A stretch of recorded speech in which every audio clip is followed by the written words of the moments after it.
everybody, David Lindstedt here.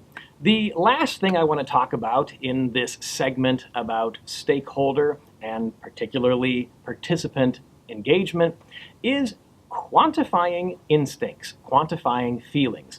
Now, I've been with a couple of different groups, and I tell them at the beginning that one of the things we're going to do with this assessment is to quantify, put numbers to the instincts, the feelings that they have about their ability to recover. Naturally, I am met with a lot of skepticism.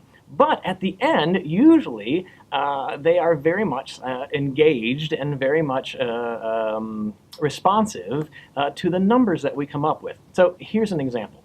Suppose we go through a 30-minute assessment with a group, and we discover that, let's say, nice broad numbers, they have about a 50% of resources, a 25% on procedures, and another 25% on competencies.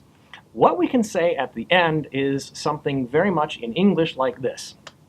What I am interpreting, what I am seeing in these scores is that you feel you have about half of the things that you need to recover.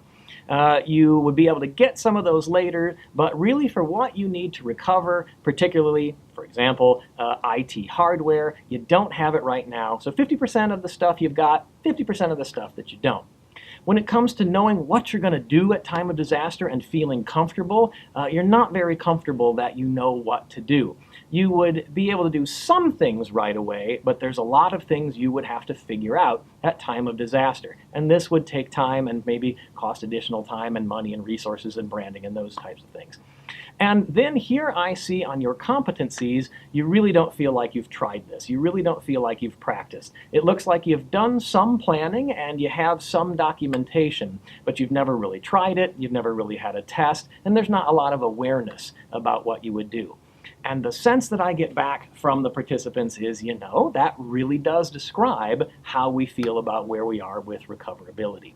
So one of the things I want to encourage you to try is to use these numbers, use the measurements, use the quantitative scores to tell a story about instincts, to tell a story about feelings on the part of your participants and your stakeholders.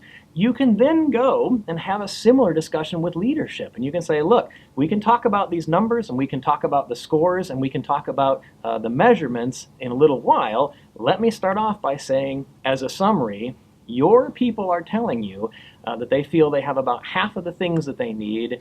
They know only about 20%, 25% of what they're going to do. They don't feel comfortable that they can respond effectively and efficiently, and they've never really tried it. And they've never gone through the steps of what that would mean. That's a conversation you can have with leadership to start the ball rolling.